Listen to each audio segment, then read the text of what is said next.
Hey everyone, welcome back to Something Genuine. I'm Tweak, your host, and today's guest is someone I met at a Crunchyroll industry event, and she really stood out to me because of her interesting approach to cosplay.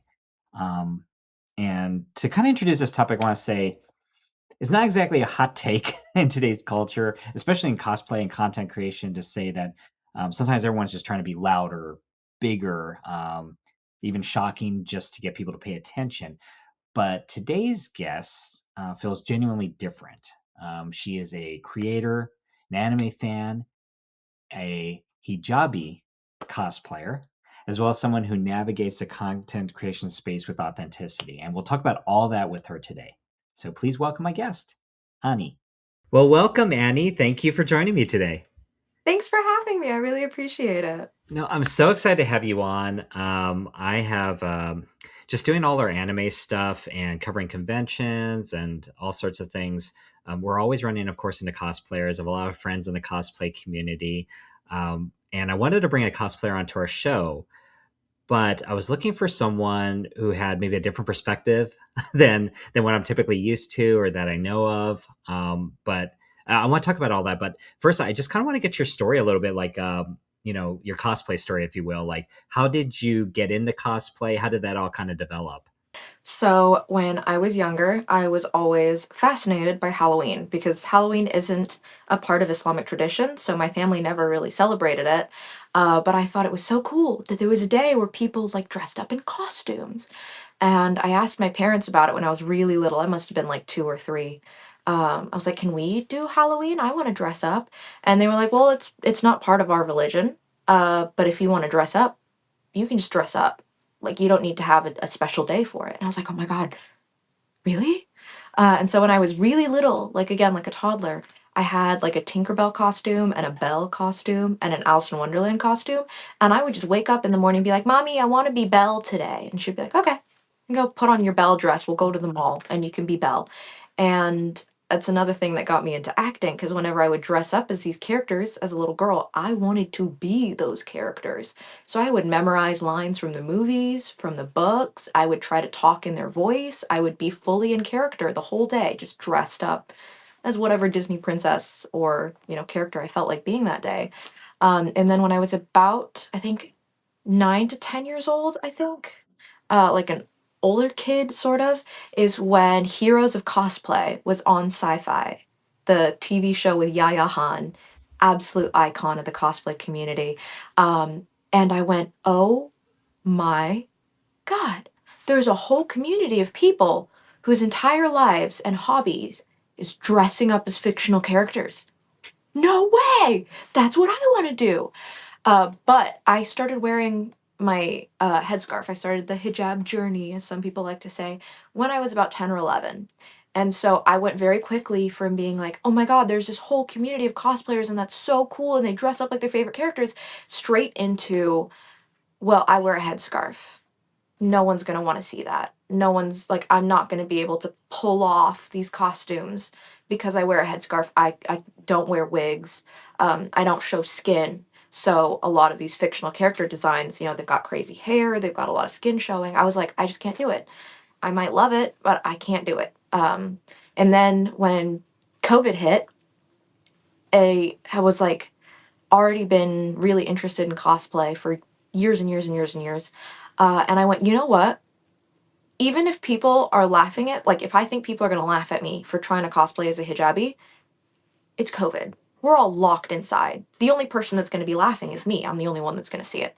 So I bought a Sophie Hatter dress and I tried to like wear a brown hijab and make it kind of look like a braid, and I posted a video on TikTok and I had like next to no followers at that point, and the video blew up. People were like, "Oh my God, it's so cool that you're like a hijabi and you're doing this cosplay thing."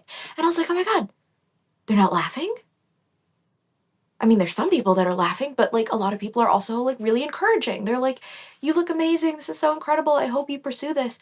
And it kind of like got me over that bump of like feeling like I'm not gonna look accurate. But that's not the point of cosplay. The point of cosplay is to enjoy, immersing yourself in a character that you like, in making the costumes, in, doing the process of putting it on and then feeling like that character afterwards. It's not about looking one to one.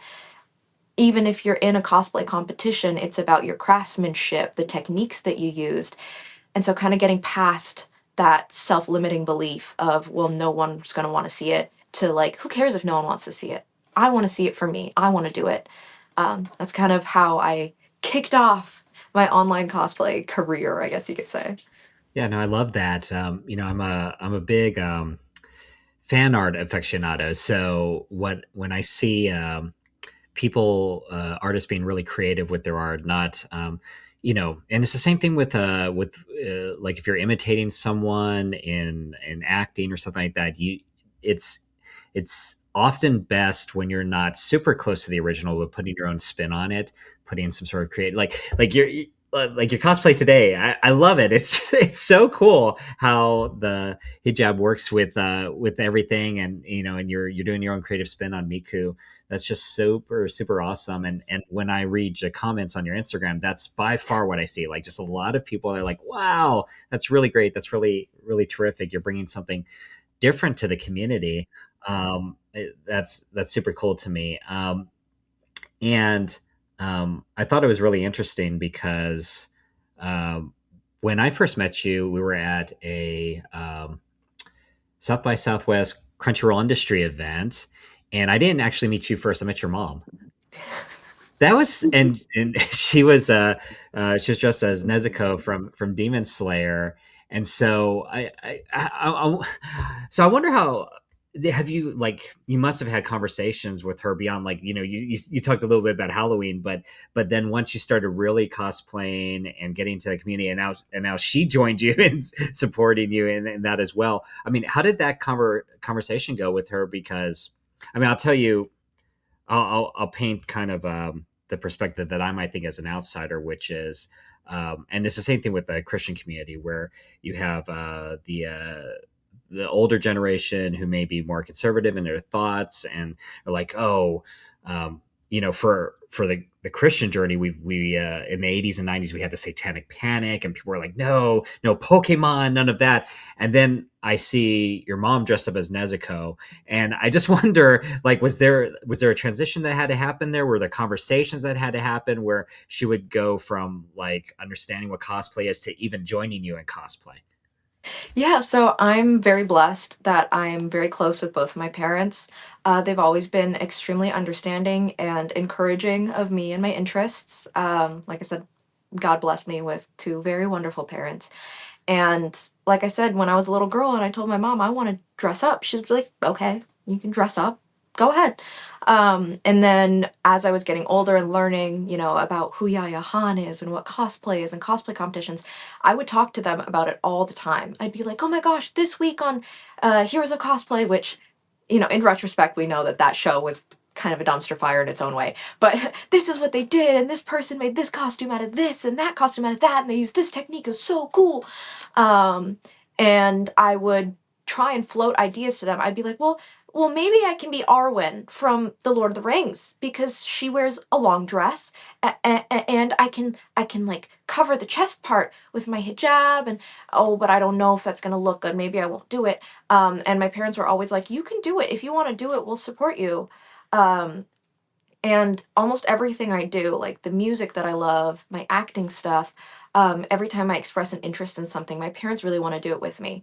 And my dad kind of explained it as young people are going to do the things that they want to do.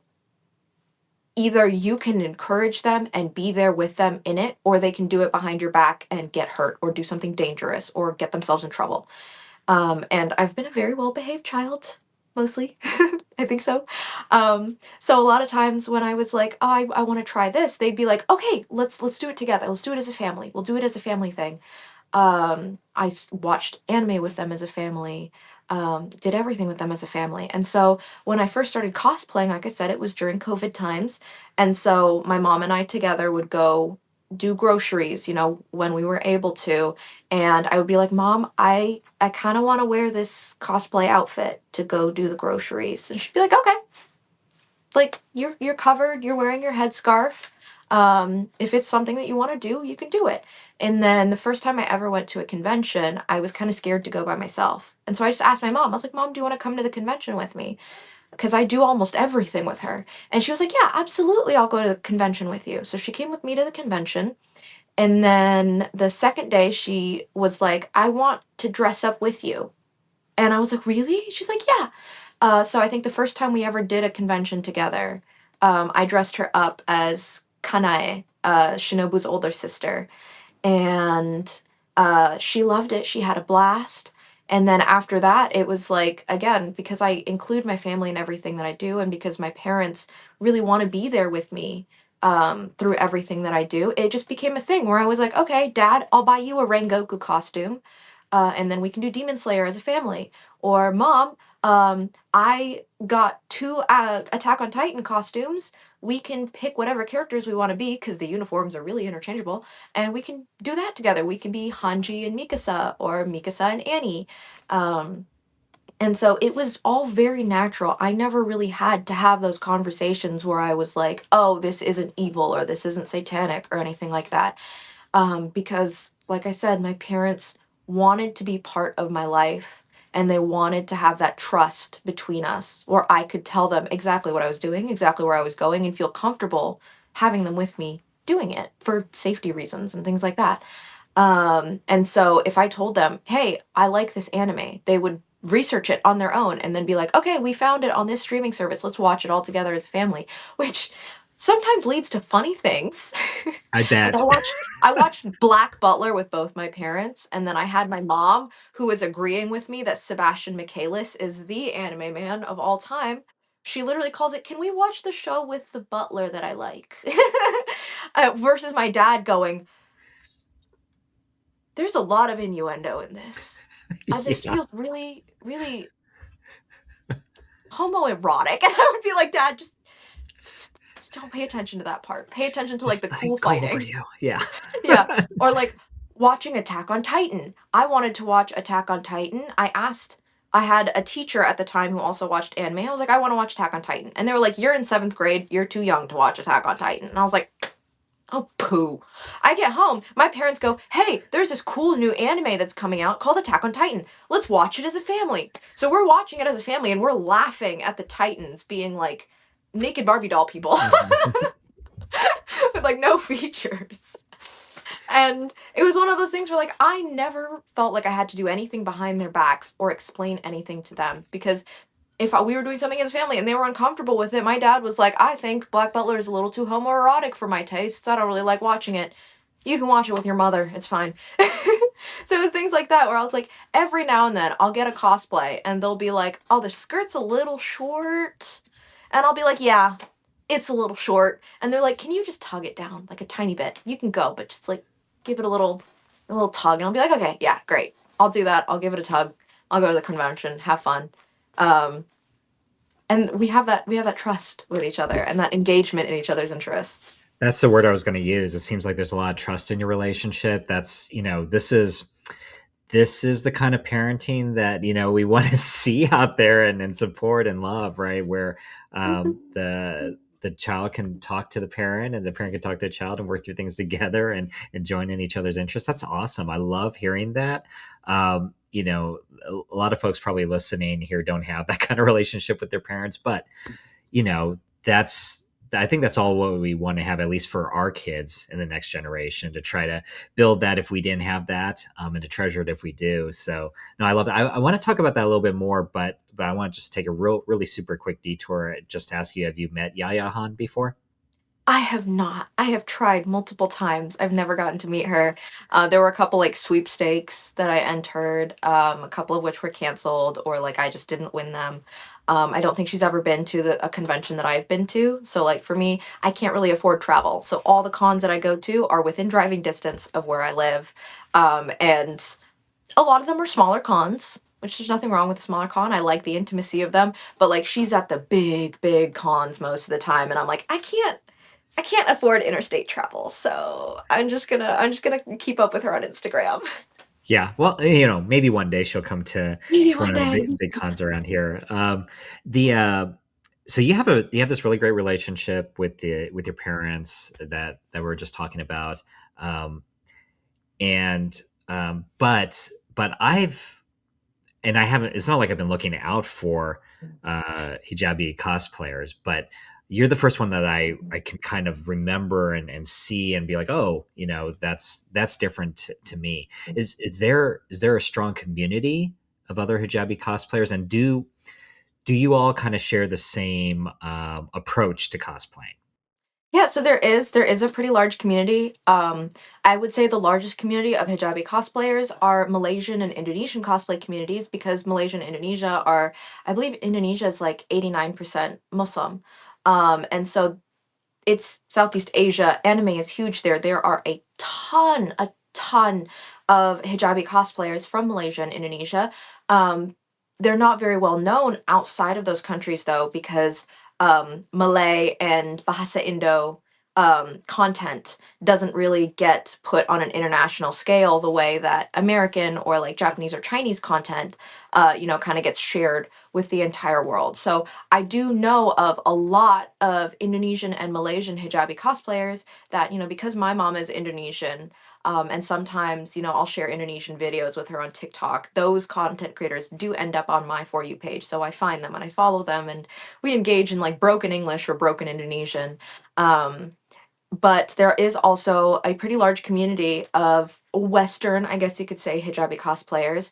Um, that, I'm in group chats with a bunch of them, and I think it's similar to how there are a smaller number of really huge cosplay content creators who are able to do things like shoot high quality content with like, nice camera work, or are able to go on location or can afford to go to cons.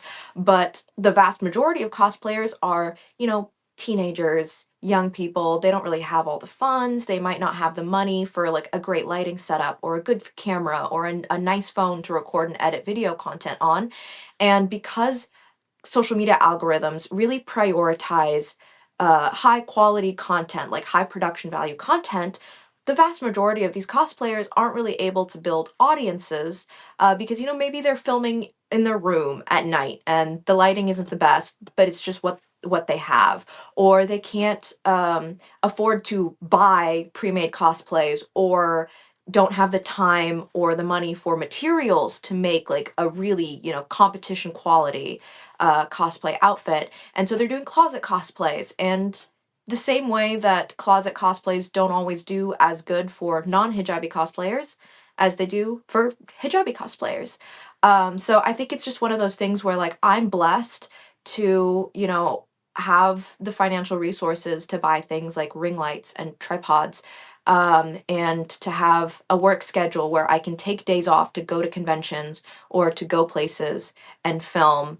And again, I'm going to acknowledge it because it is true. I do believe that I am in some ways conventionally attractive, and that is also a factor in like being able to have greater visibility at times. Do I wish it didn't matter as much? Yes. Do I appreciate that it has helped me build the content creation? Yeah, obviously. Of course. Gotta be honest Do, about it. do you feel like I don't know how to ask this, but are you do you feel like you're kind of a leader or a do maybe like people in that community look up to you for your content and for being a leader, I guess, in this movement? I do get a lot of comments and DMs from, other hijabi content creators where they are saying that like I inspired them, or they look up to me as a content creator. And in a way it almost makes me feel like a little bit uncomfortable because I know what I'm like off camera. I joke all the time about being a bed rotter or like a loser, or like, oh God, I'm so boring and gross and lazy or whatever. Because to me, I just feel like a person, and this is just something that I like to do. And I do it because I like it. And so sometimes whenever people reach out and they're like, oh, I'm a new hijabi cosplayer, I really admire you and look up to you, I'm like, oh, I appreciate it. I feel a little bad though, because I kind of feel like a loser in real life. This doesn't feel real. Um, and it's also one of those things where, like, as a spiritual and a religious person, I try to be very wary of like hubris and pride and getting a big head. So I'm always trying to remind myself, I'm like, I'm grateful that people see me as someone that they can look up to and admire, but also I try to remind myself, like, I am just a person. I'm just a goofball who records silly videos and posts it online. I put my pants on one foot at a time like everyone else. I don't want to kind of claim that title for myself and be like, I'm the hijabi content creator, because that's just not me. That's just not me. Yeah, and it's a little. I mean, I think that people would detect it as being disingenuous too, and um, that's kind of I guess an issue in the greater cosplay world, content creation world. Um, that you kind of have this purity of the art a little bit, I guess, right? Like to do it because you love it, because you grew up watching Disney and wanted to participate in that. You want to act and be creative and design costumes, share photos, and then cosplay and content creation generally is blowing up because of the quality of things, because of attractive girls, right? Because of people showing skin. That Some of those creators do love cosplay, but it can be hard to tell. Do they really enjoy cosplay, or do they enjoy the likes and the financial freedom that comes with developing that content? And I think a lot of the people, especially within the cosplay community or that are fans of cosplay or anime, are able to detect that, right? So, being genuine and sharing some of the other parts of yourself, I think that certainly helps. And I see that in your content too, which is really cool. I'd be Um, posting anything. I'm like, oh, I'm doing this thing. I'm gonna post about it. Never posted about this before, but I'm doing it, so I'm posting I, about it. I mean that's tough because like we're all somewhat slaves to the algorithm. Where if we want to continue to grow our accounts, we have to write things a certain way or post certain types of photos or other media, and then we just want to be ourselves too because we don't want to be those slaves. So it's a tenuous line to walk. Okay, I've got a question about that, Mhm. but leading into it, um, I wonder if you can kind of inform me and maybe some of our viewers about uh, how how you specifically, but Hijabi Cosplayer does things differently, and just from seeing you and just doing the bare minimum of research and things you've already said here, you wear the hijab, Mhm. no wigs, and dress modestly, a lot of coverage. Is that correct? And is there anything else? Yeah, so there is actually a large amount of diversity Okay. in the hijabi cosplay community in terms of how hijabi cosplayers adapt, how they cosplay to the fact that they are a hijabi. So me, I am the first person to say that on the grand scale of hijabis, I am more on the immodest side. Really? To someone Okay. who's not a hijabi, they're like, Okay. "That's ridiculous, you're completely covered head to toe." But, Hmm. like, for me, I'm fine wearing leggings if I have, like, a skirt or, like, a long shirt. But for some other hijabis, they're like, "No, that shows the shape of my leg. I'm not comfortable with that. I would rather wear loose pants." And so, I feel like in some ways, I'm like, I don't and like fully feel comfortable with people identifying me as the hijabi cosplayer, because I know I push the boundaries a lot when it comes to Islamic modesty. Um, and you'll see that a lot in my comments where other Muslims will be like, oh, this isn't real hijab. Her clothes are too tight, or her skirt is too short, or she's wearing too much makeup.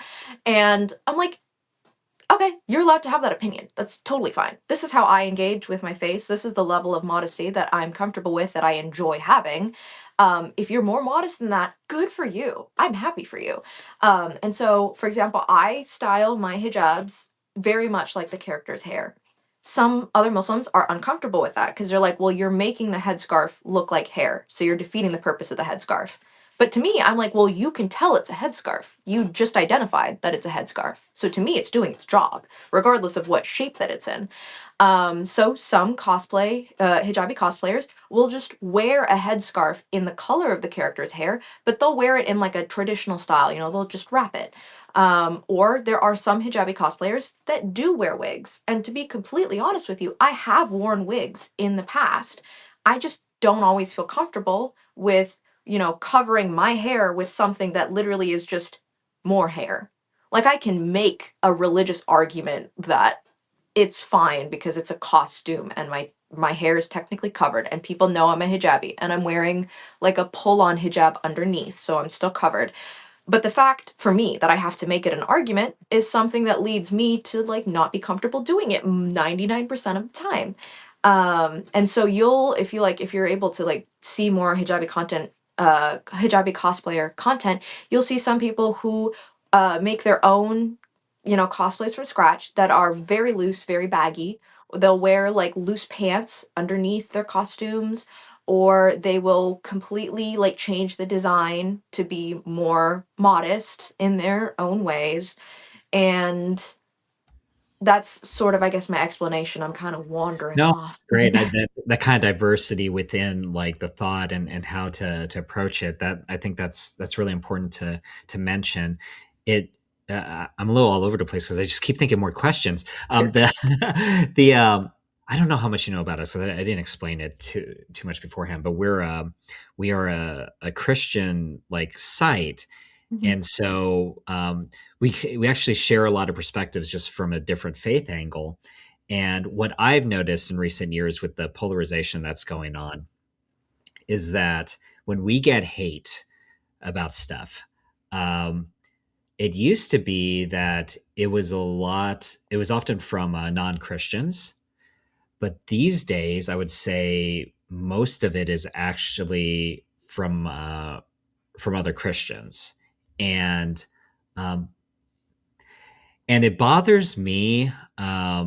Sometimes I'm just like whatever because I'm like you're immature in your faith, and I'm just you should know better. But it does bother me because I think about the greater state of like the fandom and Christians in the fandom, and it's like oh you just are not doing things properly, or you're just immature, but you're causing some harm out there because maybe you have a big like following or like 1,000 people like your like comment and it's like so that gets to me a lot more than the non-Christian ones, which I feel like okay either like it's okay I don't know you, it's fine, or you don't understand, and that's okay too. Like part of what I'm trying to do is maybe to kind of inform you and share with you a little bit, but the Christians bother me more so I would say.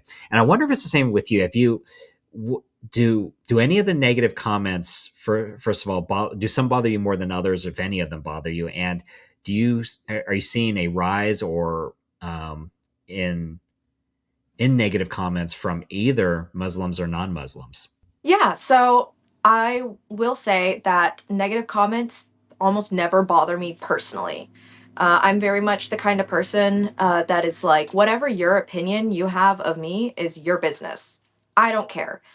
The only person that I care about their opinion of is God's opinion of me, and I have the utmost trust in God's mercy and God's understanding. And I feel like God knows me as a person inside and out, and I trust that He understands where I'm coming from, who I am, and why I do what I do, and that He'll have mercy on me when the time comes.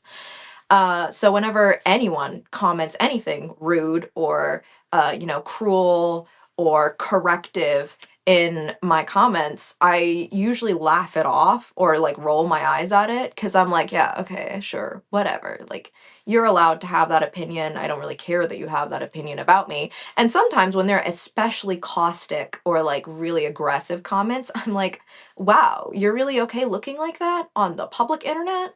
That's how you want people to see you, is being rude and awful in someone's comments that you don't even know? That's kind of sad for that person, man. But the ones that do cause me like more generalized non-personal stress is when other Muslims are commenting very aggressively in my comments, being like, "You're not a real Muslim. Like you're jahiliya. You're a hypocrite. You're a liar. You're mujahideen. You're not a real Muslim." And then using their own interpretation and their own engagement with the faith as the marker for what makes or breaks a Muslim. And the thing is, I have an Islamic heritage diploma. I went to basically the Islamic version of seminary for 13 years. I learned the religion inside and out. And what I took away from that is the understanding that in Islam, to my understanding, God forgive me if I'm incorrect, the outcome of your actions is not necessarily the greatest thing that is weighed on the day of judgment. It is the entire process that leads up to the outcome of that action. Your intentions, your thought processes, your earnestness, how genuine you are. So if you go into something with the best intentions, you make the decisions that you hope and pray are the best, and you interpret things in good faith, and you reach the wrong answer, all of that effort is not wasted. You're praised and you're rewarded for your efforts. And if you get the right answer, congratulations, you're also rewarded for that.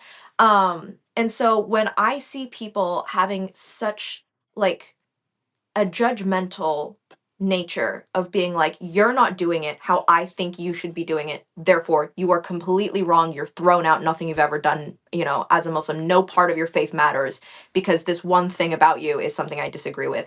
It makes me upset for the community as a whole because I'm like, this is not how we should be approaching faith. You don't know where someone's coming from. You don't know how much of a struggle it is for that person to be at the level of faith that you are visibly seeing. You don't know if behind closed doors they are infinitely more faithful and, dedicated to their deen, their path, than you are.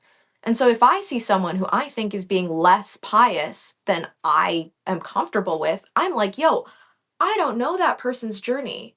I don't know that person's heart. It's not my business. God will judge them as is completely entirely fair.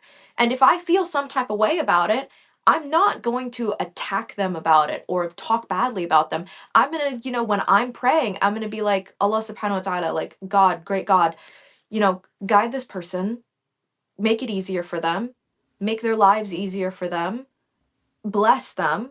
I'm not going to go around being like, you're a fake Muslim because you did XYZ. That's not my business. And so, like, when someone calls me a fake Muslim, I don't take it as a personal attack. I'm not like, oh my God, they think I'm a fake Muslim. Personally, I'm laughing it off. I'm like, you don't know nothing. Like, you don't know anything.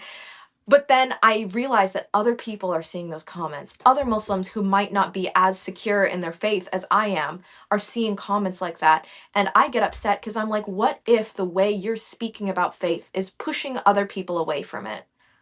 What then? What if someone stops being Muslim because you're being so rough on them? That's horrific. That's something that, from a faith perspective is one of the worst things you could do is push someone out of the faith. So I'm getting on a No, soapbox here. no, that's like, oh my gosh, preach it because that's no, that's my concern with the Christian community too. Is the exact same thing. I'm like, what I'm again, it's the same as you. Like, I know my faith really well, read scripture so many times, studied, taught it, all that stuff, and I'm fine. If you say I'm not doing something right, it's like, well, okay, I know what I'm doing, but I am concerned about the people reading that, the people that are exposed to that, the people that are influenced by those comments. That I'm afraid they're getting pushed astray, and by non-Christians who are reading that and thinking that this is what the faith is all about, and that worries me. So no, I'm surprised, and maybe I shouldn't be, but I'm glad to hear that kind of same perspective from a totally different faith. So that's super cool to hear. The Again, going on a slightly different topic, a tangent, but related to something you were talking about earlier. We were talking about the diversity of ways to be a hijabi cosplayer, and you say you're a little bit more on the liberal end of that. Do you feel any type of pressure to be more it sounds strange to hear this, but I've got to get myself in the perspective of a Muslim person, right? But to be more immodest for greater engagement online, or just in general, by pressure from culture or society to be different. Yeah, I would say that I don't really feel any pressure to be more modest. I've worn a hijab for, oh my gosh, what's the math? 14 years now. So I have had a long time to get completely comfortable in what I in like how I want to wear the headscarf in a way that makes me feel connected to the faith and faithful to God, but that is also unique to me. And so whenever people are like, "Oh, you're not dressed modestly enough. Your leggings are too tight. You can't wear leggings." I'm like, I literally don't care what you think. I'm happy to be wearing the hijab how I am. I know God knows where I'm coming from with how I wear my headscarf. Like, I'm not bothered. When I go to the What? masjid, obviously I'm not going as Miku. If I'm going to the Yeah, masjid, I'm I gonna bet. wear something nice. Yeah. Yeah. Um, but I do feel the opposite because, Islamophobia is definitely a thing. And dressing modestly is kind of looked down upon in some ways by the greater society as like, oh, you're oppressed. You're, restraining yourself. You're hiding yourself from the world in a negative way. We're all about liberating women's bodies and dress as sexy as you like. And I'm like, I need you guys to understand that this is how I like to dress. This on both from both perspectives. This is how I enjoy presenting myself, how I want to be dressed. I don't want to be liberated from my modesty, and I also don't want to be more modest. But because the general globalized view is, a lot more skin showing, a lot more tighter clothing, a lot more sex appeal, to put it bluntly, a lot of times I feel pressured or I realize that videos in which I am slightly more immodest than I usually am, where like maybe it's a video where my cosplay is really snug compared to some of my other cosplays, will get tons and tons and tons of views. Or a video where I'm lip syncing to a song that's kind of cheeky or like kind of flirty. Well, again, it'll blow up way more than the videos where I'm being more modest. And that gives me my own personal struggle where I'm like, when I'm doing my own thing, I'm not really, selling that idea of like a sexy lady cosplayer. But I can see that the algorithm really values the videos where I am selling the idea of like sexy lady cosplayer, just with a headscarf this time. And I struggle sometimes when I'm filming of like, I don't really feel comfortable or super enjoy doing the videos where I'm sensually lip syncing to like a really cool song. I just want to be goofy. But I know that if I want to make money, I'm going to have to do the ultra sensual lip sync with like cool lighting and like a really like cosplay that I've cinched up in the back. And sometimes I cave to that. I'm going to be completely honest. Sometimes I'm like, you know what? I want to get a lot of views. I'm gonna sync up my cosplay a bit and like lip sync to a popular pop song, and whatever, it's fine. But then I'd still have that like inner voice where I'm like, but that's not really who you are. That's not what you like doing in cosplay. And I'll go through phases where sometimes I'm like, whatever, I'm just gonna do it. I'm just gonna appease the algorithm. And then other times I'm like, no, screw that. I'm not gonna change who I am as a person just for more views. I'm gonna do cosplay how I want to do it. And then I see those creator content fund checks coming in, and I'm like, oh God, yeah. So that's the struggle that I constantly have, where I'm like, do I do what the algorithm wants that I'm not necessarily comfortable with and doesn't always feel like me and doesn't always feel appropriate to me? Or do I just be my goofy self? That's my Yeah. struggle. Yeah, I think and the world is always kind of um coming in, right, all the time, Yeah. right? So we're always hearing the noise around us, and if we have a strong foundation against some of that stuff, that helps keep it out. But if it's just constant, right, it's constant, and it's hard to always, and we're inconsistent because we're people, right? So Yeah. that's part of it too. um and we also can justify to ourselves things, right? Like, well, so if I were in your shoes, I'd be like, well, comparatively, Yeah. I mean, come on, I'm right? gonna be completely honest. That's what I do sometimes in my Yeah, head. I'm like, well, it's I kind of mean, a skimpy costume, but I have like layers underneath it. So right. I mean, it's like, like girl, be compared, so for real. Be so I for mean, real. literally, like compared to every other cosplayer, right?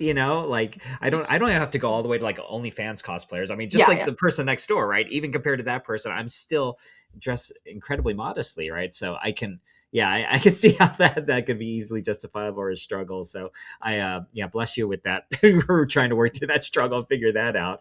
That's not easy. Have you ever had um, any type of we're mostly talking about online content, but being in person at a convention, have you ever had like um, weird moments or anything that felt unsafe or weird or that really struck you as something that was impactful to you related to this whole journey, negative or positive? I think the beautiful thing about conventions is that I've never had an issue with anyone in terms of Islamophobia or bigotry or anything like that.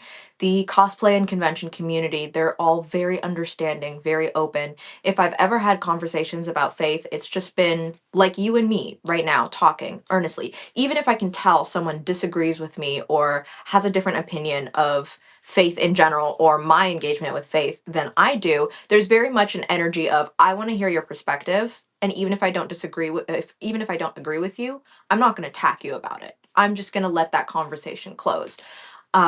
So I've been very blessed in that because I have faced bigotry and Islamophobia outside of the cosplay community, but I feel like especially in person, like internet comments are always going to be horrible in some way, but in person in the community, it's so wonderful and understanding and accepting. Um, the few times I have had uncomfortable experiences as cons, it's because I unfortunately I have hopefully you can tell, a very bubbly and friendly personality, and I love including other people in my fun. So there has been times like every now and then where I've like been in a mixed setting with girls and guys, and I've been the same kind of bubbliness to everyone, but then I have the uh-oh afterwards of like maybe having to pull someone aside or like let them know like I'm not flirting with you. I'm just a very bubbly and cheerful and friendly person, and I get a little airheaded at conventions because I'm overstimulated and very excited. But again, I've never had a bad experience after that. Sometimes it's very uncomfortable in the moment. Both people feel bad about it, right? Where like the person who misinterpreted my behavior as flirting is like, oh God, I'm sorry. And then I have the discomfort of having to be like, hey, sorry, dude. I'm just like that to everybody. But afterwards, it's usually pretty okay. It's just like, okay, we're on the same page now. We get it. We're gonna move on. So I think, especially from where it cosplay conventions, the energy used to be, like in the 2000s, like before the cosplay's not consent, to now, completely different worlds. I have never once felt threatened or in danger at a convention. And even in the extreme situations where like something inappropriate happened, one person will act badly and 30 people who see it will immediately swoop in and be like, dude, that's not okay. Or like, hey, come over here, like get away from this person. Like we're gonna separate you. Someone call this person, that person. So it's a very beautiful community. That's great to hear. Yeah, no, there's definitely been a change there. There's a lot of self policing going on too, and but yeah, I'm with you. Even an old guy like me, when I go to conventions, I'm so overwhelmed. Like everything is like times 10, and it's like, oh, I didn't know I said this or acted this way or whatever. That's so like common when you're in that kind of environment. But yeah, no, well, thank you. Like we covered so much ground. I feel like I have a million more questions, but I do want to kind of bring us to an end with one closing question, which is that when people do come across your page, and guys, by the way, we have links down here or wherever you're looking, so please follow Annie. But when people come across your page or your content, what do you want them to come away with after seeing it? That is a very good question and something I don't think I've ever consciously thought about. If I was to be able to impress upon someone what I want them to take away from my content, I think I can't think of anything like specific or unique or special. I just generally have the thought of I want people to know that it's okay to be yourself.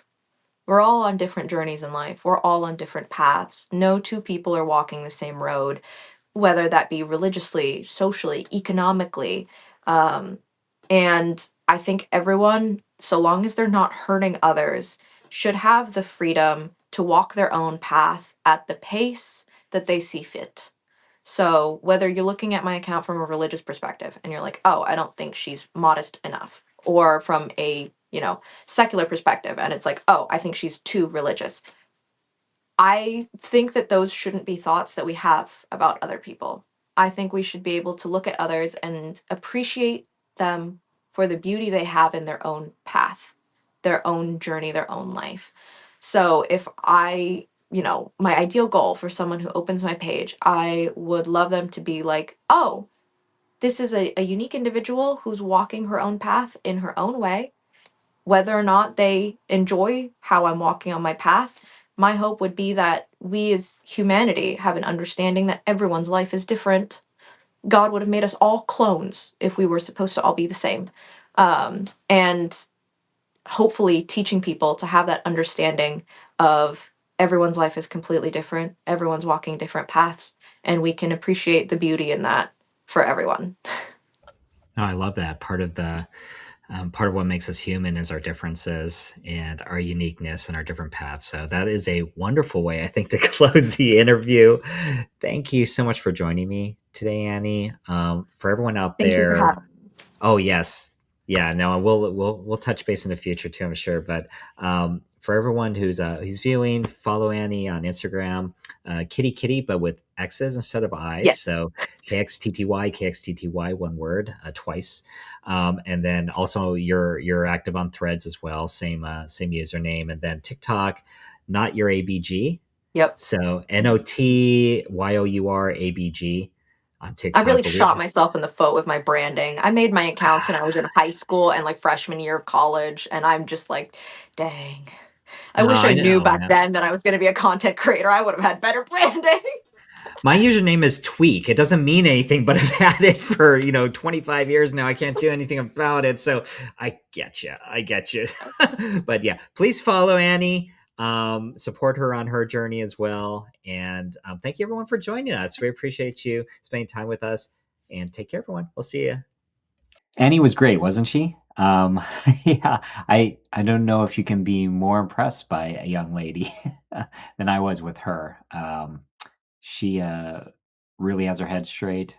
Um, she seems to be doing things right out there, and she's a great example, I think, for other cosplayers in that community, other people of the Muslim faith. There's a lot to unravel there, um, and we can continue having discussions. Mention them in the comments, whatever is on your mind. But I just want to talk about the idea of pushing out the noise and carving out your own path, or the path that you believe is the right one to take. Uh, we live in a time where there is so much noise. There's so much media. There's so many things being poured into our brains, algorithms, and just people trying to make money off of us, people trying to angry us up, people trying to drive wedges between us, people pushing us away from maybe the foundational things that we ought to get back to. Something genuine is meant to um, be a place where we can shut off that noise and have really good conversations, see each other's humanity, the spark of the human spirit that I believe is imbued within us by God, um, and it can be done. It can be done. It's what we try to do here at Beneath the Tangles. It's what I try to do in my own life, even as we navigate this culture, because we're not outside of it. Um, we are deep in it, but trying to not be of it or to be influenced too much by it, but to bring our influence into it. And Annie is a great example of someone who has a strong foundation. And though she feels the culture encroaching in on her, the idea to be less modest in her cosplay for the likes and to generate funds, right? That's totally legitimate. But and that she makes mistakes too, and I think that's super important to be gracious with others, but with ourselves as well. Um, but that she feels that as well, but she's able to continue to return to her foundation. And I think we can learn, even if you're not of the Muslim faith, if you're a Christian viewer or a Jewish viewer or someone who doesn't have a faith at all, to um, to avoid being influenced by those outside forces that are really not there for your benefit. They're there for their own benefit. And I think we can, if we can chase some of that stuff out, we can get to know each other a little bit better, get to love each other a little bit better, serve and care for each other. And that's ultimately, I think, a common thread that can bind us together and allow us to have really kind of more deeper and more meaningful conversations and get to really meaningful places. But we've got to start by getting rid of all that stuff and focusing on what brings us together. So, anyway, that's my soapbox. I hope you enjoyed this episode. Hope you enjoyed time with Annie. Please follow her on all their social media platforms and come back to us next time. We've got more to go on this season of Something Genuine. Please subscribe. Please follow us. Please leave comments, likes, do all that social media stuff I told you not to do so that others can see what we're doing here. Thank you so much for your support. God bless. Take care. Bye, everyone.